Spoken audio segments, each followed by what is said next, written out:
नमस्कार, स्वागत है आप सभी का न्यूज 18 मध्य प्रदेश छत्तीसगढ़ देख रहे हैं आप। मैं हूं अपर्णा मौजम। अशोकनगर जिले के चंदेरी में एक पिता की क्रूरता का वीडियो सामने आया है। पिता ने 2 मासूम बच्चों को उल्टा लटका दिया और बेरहमी से उनके साथ मारपीट की। बच्ची की उम्र 5 साल है और बच्चा 4 साल का है।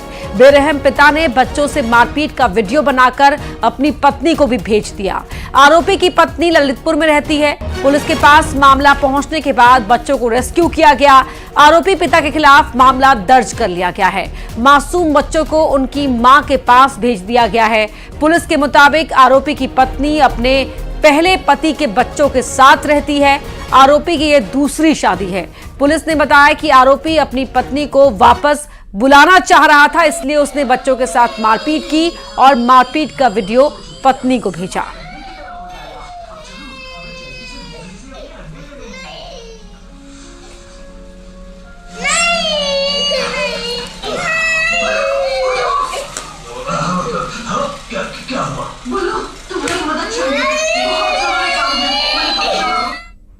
ये प्रकरण ये है कि भगवान दास परिहार ने अपने बच्चों को लटकाया था और उसका वीडियो बना के अपनी पत्नी के पास भेजा था। जब उनकी पत्नी उनसे अलग रहती है, ललितपुर में रहती हैं, भगवान दास रहते हैं चंदेरी में। और जब उनकी पत्नी को वो वीडियो मिला तो उन्होंने तत्काल उसको थाना प्रभारी चंदेरी को भेजा। थाना प्रभारी चंदेरी ने तत्परता दिखा के भगवान दास परिहार के घर पुलिस को भेजा था। और जब भगवान दास परिहार के घर पुलिस पहुंची थी तो भगवान दास परिहार चूंकि अकेले रहते हैं तो वो स्वयं खाना बना के और अपने दोनों बच्चों को अपने हाथ से खाना खिला रहे थे। उनको थाने लाए, थाने लाके उनके विरुद्ध प्रकरण पंजीबद्ध किया गया है। उनको गिरफ्तार भी किया गया है। तो मासूम बच्चों को उल्टा लटकाकर पिता ने पीटा और ये वीडियो बनाकर पत्नी को भेज दिया। मकसद था पत्नी को वापस बुलाना, लेकिन इन बच्चों पर जिस तरह से ये क्रूरता दिखाई गई है, उनके बाल मन पर क्या असर पड़ा होगा, ये अपने आप में एक बहुत बड़ा सवाल है। समीर द्विवेदी अशोकनगर से मेरे सहयोगी मेरे साथ जुड़ रहे हैं। समीर जी बिल्कुल, सबसे बड़ी बात यह है कि अमानवीयता की हद होती है। मासूम बच्चों को इस प्रकार से उल्टा लटका के मारना, अमानवीयता की पूरी हदें पार करना। सबसे बड़ी बात तो यह है कि आरोपी को कठोर से कठोर दंड मिलना चाहिए। अन्यथा बात अलग ये है कि पत्नी को प्रताड़ित करने के लिए उसने बच्चों को मारा। हालांकि इस मामले में पुलिस ने पूरी तरीके से कार्रवाई करते हुए तुरंत एफआईआर की, उसके ऊपर तमाम अपराधों में धाराएं दर्ज की। लेकिन सबसे बड़ी बात ये जाहिर होती है कि एक व्यक्ति अपने बच्चों को कितनी क्रूरता से इस प्रकार से मार सकता है। जी धन्यवाद आपका समीर इस जानकारी के लिए।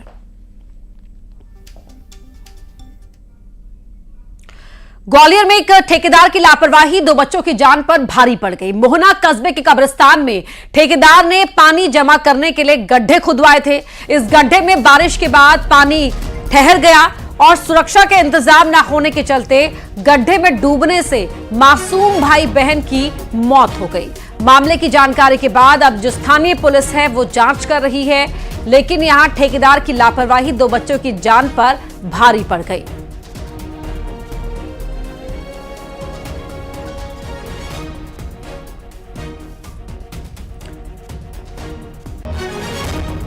तो ग्वालियर में ये हादसा हुआ है जहां 2 भाई बहन पानी के गड्ढे में डूब गए। इस गड्ढे में पानी भरा हुआ था।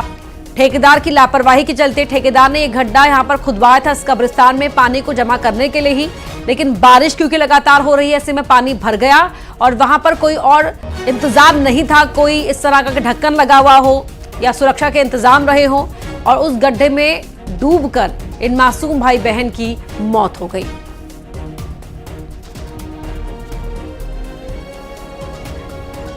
सुशील कौशिक ग्वालियर से मेरे सहयोगी मेरे साथ लाइव जुड़ रहे हैं इसी खबर पर। सुशील, बड़ी बात यहां पर यह भी है कि गड्ढा खुदवाया गया लेकिन गड्ढे पर कोई ढक्कन नहीं था। सीधे तौर पर लापरवाही ठेकेदार की है, लेकिन बच्चे यहां पर कैसे आ गए, इनके माता पिता कहां थे, इसके बारे में कोई जानकारी? बिल्कुल सही बात है। देखिए, जो 2 बच्चे हैं, मोहना कस्बे का पूरा ये मामला था। यहाँ रहने वाले नैनो और एक जो दूसरा बच्चा था, 3 और 6 साल की उम्र थी। इन दोनों भाई बहनों की सगे भाई बहन थे और इनके घर के थोड़ी ही दूर पर कब्रिस्तान है।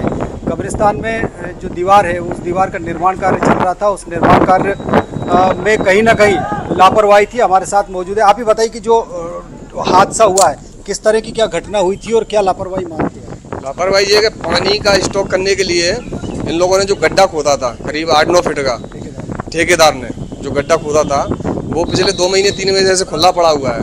उसमें बच्चे खेलते हैं, कई तरह प्रकार के जानवर हैं वो भी जाते हैं, और बगल से मदरसा वगैरह भी चलता है, बच्चे को वो है बस्ती वाली जगह है, तो वो वैसा का वैसा ही पड़ा हुआ है ना। तो उन्होंने ढका, बरसात का पानी भरने से ये हादसा हुआ है। लापरवाही किसकी? लापरवाही ठेकेदार की है, और उसका जो काम रोका गया है, जो काम चल रहा था वो काम भी रोका गया शासन द्वारा। मृतक बच्चे जो उनके चाचा भी हमारे साथ है, बताइए किस तरह की घटना हुई थी, कैसे हुई? घटना सर हमारे 2 बच्चे मतलब पानी में गिर के नहीं उनकी मृत्यु हो चुकी है, और जे शासन मतलब जे काम बंद करवा दिया था बाउंड्री वॉल का। इसमें बताया गया कि मतलब जे नगर पार्षद के कर्मचारी वगैरह हैं इन लोगों ने काम बंद करवा दिया था, और इन्होंने गड्ढा बंद नहीं करवाया था। अगर गड्ढा बंद हो जाता है हमारे बच्चे नहीं मरते। कोई आसपास बैरिकेड या कुछ ऐसा? कुछ नहीं लगाया था, कोई सुरक्षा केवल खुला डला था। कब घटना का पता कब चला? घटना का पता हमको शाम के 7 साढ़े 6 के 7 के बीच में पता पड़ा। 7 बजे के बीच। कैसे पता चला? जब मतलब हमने पहले अपने बच्चों को अपने घर में ढूंढा था, जब बच्चे हमारे घर में ना मिले तो हमने मतलब जोर जोर से हम 5-7 लोगों ने ढूंढना स्टार्ट किया। लास्ट में आके हम लोगों ने उधर जाते देखा था कि चलो उधर जाके देखने बच्चे इधर खेलते हैं, तो जहाँ गड्ढे के पास में देखा तो हमको उसमें बच्चे का शव मिला। पहले आपने शिकायत की थी ये जो गड्ढा खुला था? हाँ शिकायत की थी उसमें जी। हमने मतलब उस टाइम पर काम चला, उन लोगों से बोला इसका काम करने के बाद में इस गड्ढे को बंद करवा दिया जाए, उन्होंने नहीं करवाया। क्या इनकी परिवार से कोई मांग है? सुशील जरा पूछिए, परिवार की सरकार से कोई मांग हो, प्रशासन से, शासन से? हाँ बिल्कुल।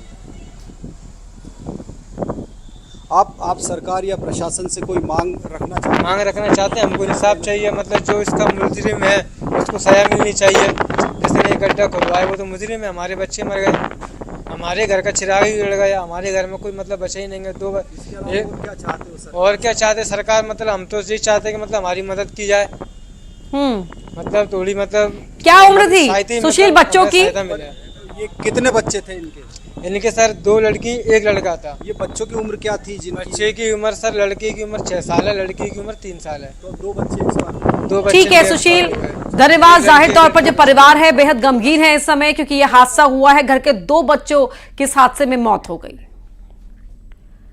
वहीं दतिया की बात करते हैं, जहां एक बार फिर बदमाश बेखौफ दिखे हैं। बदमाशों ने कट्टे के साथ यहां वीडियो बनाया, सोशल मीडिया पर उस वीडियो को वायरल कर दिया। भांडेर थाना के पठरा गांव का यह मामला है। बड़ी खबर दतिया से, जहां एक बार फिर बदमाश जो हैं वो बेखौफ नजर आए हैं। बदमाशों ने कट्टे के साथ वीडियो बनाया था और सोशल मीडिया पर उस वीडियो को वायरल कर दिया था। वो वीडियो आप टीवी स्क्रीन पर देख भी रहे हैं। ये बदमाश जो बेखौफ हैं, देखिए कट्टा इनके हाथ में है और ये दबंगई दिखाते हुए लोगों को डराने के मकसद से, अपना खौफ बनाने के मकसद से ये वीडियो इन लोगों ने बनाया और सोशल मीडिया पर उसे वायरल किया। भांडेर थाना के पठरा गांव का मामला है।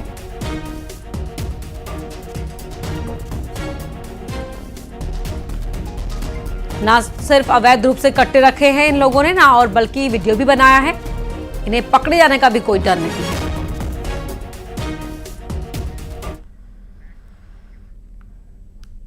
ग्वालियर में भीषण सड़क दुर्घटना हुई, जिसमें ट्रक ने ऑटो को टक्कर मार दी। एक ही परिवार के 4 लोगों की मौत हुई है।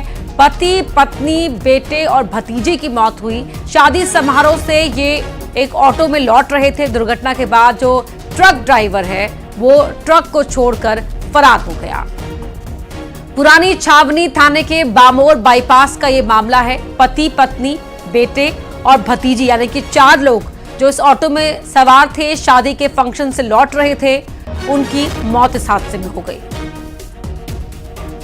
ऑटो की हालत आप देख रहे हैं, समझ सकते हैं कि कितना भयानक ये हादसा यहां पर हुआ होगा। जैसे निकलते हैं ना बाईपास से, जो रेलवे का पुल है उसे निकलते ही 10 कदम आगे चले के वहाँ हुआ है। ये मालापुर से लौट रहे हैं बताते हैं, तो पीछे से ट्रक ने दी है, तो उसमें 5 सवार थे, ड्राइवर साहब। ड्राइवर घायल है और 4 लोग उसमें स्पॉट पे खत्म हो गए। कहाँ गए थे? ये शादी में गए थे मालनपुर, उधर से लौट रहे थे रात के 1 से 1:30 बजे के करीब। मालनपुर से भात देकर अपने रिश्तेदारों में देकर वापस अपने गांव बामोर जा रहे थे। तभी रास्ते में सुसेरा कोठी के पास मोड़ पड़ता है, वहाँ पे सामने से एक ट्रक आ रहा था। सामने से टक्कर मार दी, जिसमें 4 लोगों की मृत्यु हो गई है। एक जो ऑटो चालक है वो घायल है, वो ट्रामा सेंटर में उसका इलाज चल रहा है। बाकी की पुलिस ने कार्रवाई कर ली है, पीएम करा रही है। खबर नर्मदापुरम से है, जहां जिला अस्पताल में इमरजेंसी वार्ड में 2 पक्षों में मारपीट हो गई। एक निजी रिजॉर्ट में हुए विवाद के बाद अस्पताल में दोनों ही पक्ष एमएलसी के लिए पहुंचे थे और इसी दौरान दोनों ही पक्ष फिर भिड़ गए। मारपीट में 6 लोग घायल हुए हैं, 2 को इलाज के लिए रेफर किया गया है। विवाद का सीसीटीवी फुटेज भी वायरल हो रहा है।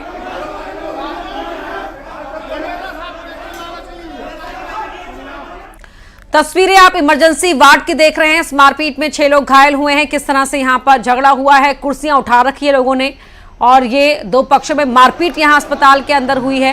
पहले एक प्राइवेट रिजॉर्ट में विवाद हुआ, उसके बाद अस्पताल पहुंचे और दोनों ही पक्ष एमएलसी के लिए यहां पहुंचे थे। इस दौरान दोनों ही पक्ष एक बार फिर से भिड़ गए। मारपीट में 6 लोग घायल हुए हैं, 2 को इलाज के लिए रेफर किया गया है। ये अब सीसीटीवी फुटेज भी है, इसके आधार पर पुलिस कार्रवाई करने की बात कह रही है।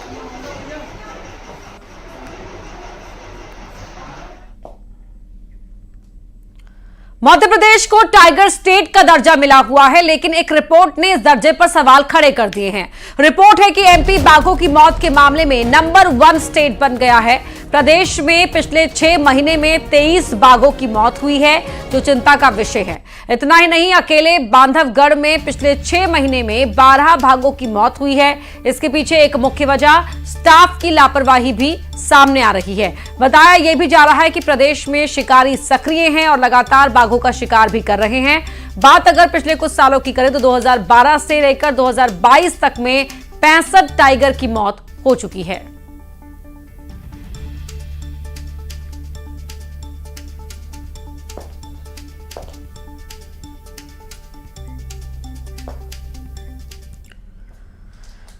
प्रदेश में डॉक्टर मोहन सरकार के द्वारा एक पेड़ मां के नाम अभियान कार्यक्रम चलाया जा रहा है। इस अभियान के तहत सीएम डॉक्टर मोहन यादव ने पौधारोपण किया।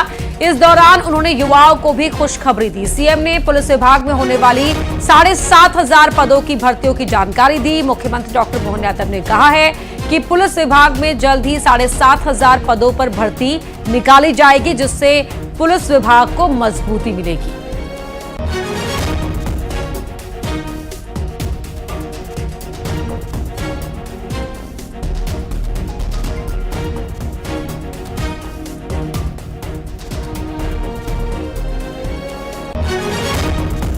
के अंदर की व्यवस्थाओं के लिए भी संवेदनशीलता के आधार पर जैसे 7,500 से ज्यादा पद इसी बजट में हमने रखे हैं, जो सभी प्रकार के पुलिस की आवश्यकताओं की पूर्ति करें। पुराने भोपाल में जलभराव के बाद महापौर मालती राय एक्शन में है। महापौर ने जलभराव वाले इलाकों का निरीक्षण किया है और पीडब्ल्यूडी अधिकारियों को जल्द ही पानी निकासी के लिए अंडर रोड क्रॉस बनाने के निर्देश दिए हैं। महापौर के मुताबिक रेलवे से भी प्लेटफॉर्म के नीचे से अंडर क्रॉस बनाने को लेकर बात की गई है। राजधानी भोपाल में कल जो बारिश हुई उसके बाद कई जगह जलभराव की स्थिति बन चुकी थी और यही कारण है कि महापौर मालती राय जी खुद अब सड़कों पर उतर आई हैं। मैम, कल जिस तरीके से बारिश हुई, कुछ इलाकों में पानी भरा, आप खुद सड़कों पर आ गई हैं। कल मैं यहाँ से निकली थी और मैंने पानी का भराव देखा था और आज सारे अधिकारियों को लाकर, चूंकि ये रोड पीडब्ल्यूडी को बनाना है, यहाँ का नाला पीडब्ल्यूडी को बनाना है, तो आज पीडब्ल्यूडी के अधिकारियों को भी बुलाकर बातचीत हो रही है। लेकिन हमारे आग्रह पर वो 3 रोड क्रॉस बनाने के लिए रिवाइज करके 3 दिन का वादा किया उन्होंने कि 3 दिन में हम रोड क्रॉस का काम शुरू करवा देंगे। अभी भोपाल में बहुत ज्यादा बारिश नहीं हुई, तब ये स्थिति देखने को मिल रही है, लेकिन अगर ज्यादा बारिश हुई तो क्या तैयारी निगम की? वैसे बाकी जगह कहीं ऐसी स्थितियां नहीं है, लेकिन यहाँ की स्थिति इस कारण से है कि यहाँ का आउटलेट दूर है और पहले रेलवे के प्लेटफॉर्म के पास से आउटलेट बना हुआ था। रेलवे ने भी प्लेटफॉर्म बनाया तो वो आउटलेट को बंद कर दिया, इसलिए यहाँ जल भराव की स्थिति। रेलवे से भी कोऑर्डिनेशन किया जाएगा? रेलवे से भी कोऑर्डिनेशन किया है, डीआरएम साहब से भी बात हुई है। जहाँ तक उनके यहाँ का नाला होगा उन्होंने भी अपने इंजीनियर को भेजा है और वो भी व्यवस्था करवा रहे हैं। तो देखिए, महापौर भोपाल है जो साफ तौर पर ये कह रही है कि पुराने शहर में लगातार जो है जलभराव की स्थिति बनी रहती है और यही कारण है कि वो खुद सड़कों पर उतरी और पीडब्ल्यूडी का ये रोड है और पीडब्ल्यूडी के अधिकारियों के साथ निरीक्षण करने निकली। उन्होंने कहा है कि जल्द ही 3 जो है वो रोड क्रॉस बनाए जाएंगे ताकि जो जल भराव की स्थिति पुराने भोपाल में होती है उससे निजात पाई जा सके। कैमरामैन खलान सिंह के साथ शैलेंद्र सिंह, न्यूज़ 18 भोपाल। अमरवाला उपचुनाव में 78.71% मतदान हुआ है, जो कि 2023 की तुलना में 10.3% कम है। अब कम वोट परसेंटेज को लेकर कांग्रेस और बीजेपी अपने अपने तर्क और दावे कर रहे हैं। कांग्रेस की माने तो छिंदवाड़ा में दल बदल के चलते जनता उदासीन रही और इसीलिए वोट प्रतिशत कम रहा। वहीं बीजेपी ने अपनी जीत का दावा करते हुए कहा कि उपचुनाव में हमेशा ही मतदान का प्रतिशत कम होता है। तो 78.71% मतदान हुआ है अमरवाड़ा उपचुनाव में, जो कि 2023 की तुलना में 10.3% कम है।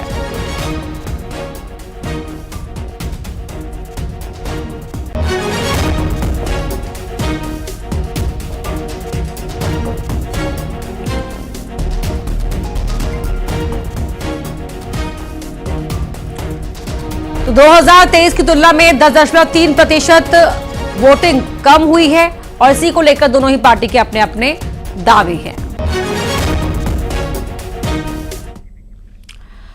और अब बड़ी खबर का रुख कर रहे हैं। बड़ी खबर आपको बता दें, सुप्रीम कोर्ट में नीट मामले में अब कल सुनवाई होगी। बड़ी खबर, नीट मामले को लेकर सुप्रीम कोर्ट में सुनवाई आज टल गई है। अब ये सुनवाई कल होगी।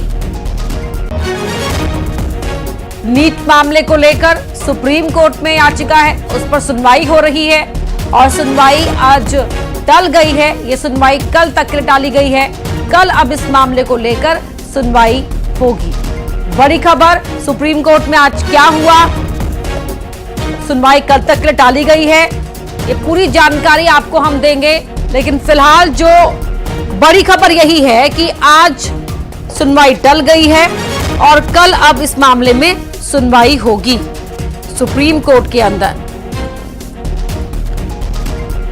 सुप्रीम कोर्ट इस पूरे मामले को सुन रहा है ताकि जो छात्र हैं लगातार न्याय की मांग कर रहे हैं उनको राहत मिल सके, उनको इंसाफ मिल सके। तो ये नीट और यूजी मामले में अहम सुनवाई, छात्रों की याचिकाएं लगी हुई हैं जिन पर कोर्ट सुनवाई कर रहा है।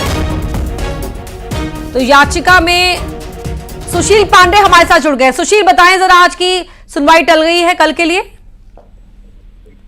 फिलहाल सुनवाई कल के लिए नहीं टली है, सुनवाई गुरुवार को की जाएगी। 18 जुलाई को सुप्रीम कोर्ट इस पूरे मामले में सुनवाई करेगा। चूंकि चीफ जस्टिस ने इस पूरे मामले में सुनवाई के दौरान कहा कि कई ऐसे वकील हैं जिनको फिलहाल जो तमाम हलफनामा दाखिल किया गया है उसकी कॉपी नहीं मिली है, लिहाजा तमाम याचिकाकर्ताओं को कॉपी सप्लाई की जाए और उसके बाद इस पूरे मामले की सुनवाई की जाएगी। 18 जुलाई की तारीख मुकर्रर की गई है सुप्रीम कोर्ट के द्वारा जब इस पूरे मामले में सुनवाई की जाएगी। 18 तारीख से पहले तमाम याचिकाकर्ताओं को केंद्र सरकार एनटीए ने जो हलफनामा दाखिल किया उसकी कॉपी सौंपी जाएगी। सुशील, एक मिनट हम पूरी जानकारी आपसे लेंगे, लेकिन पहले मैं एक और आपसे क्लैरिफिकेशन चाहती हूं कि आपने कहा कि जो सुनवाई है वो अगले हफ्ते, अगले गुरुवार की टल गई है। जी बिल्कुल, मैं वही आपको बता रहा हूं कि गुरुवार के लिए मामले की सुनवाई टाली गई है।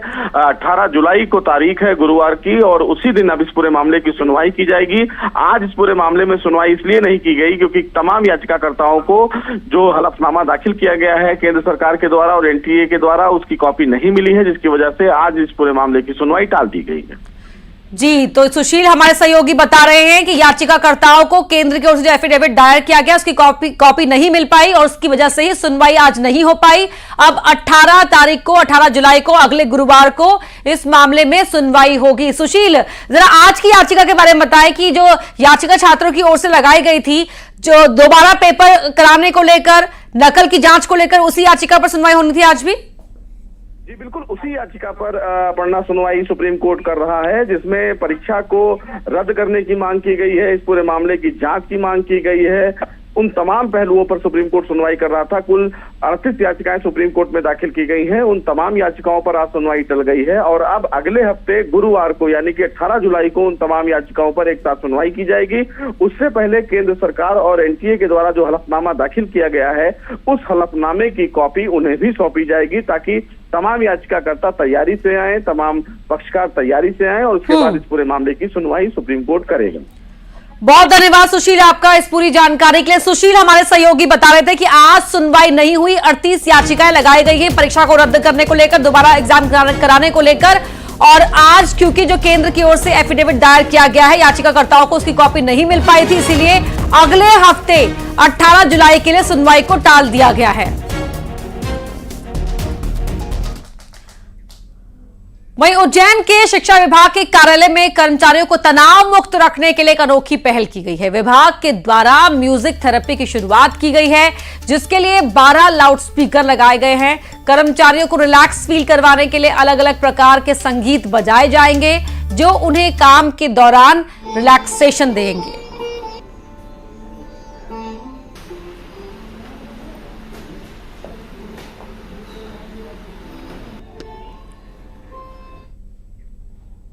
और आइए अब देखते हैं तेज रफ्तार में टॉप 20। मुख्यमंत्री डॉक्टर मोहन यादव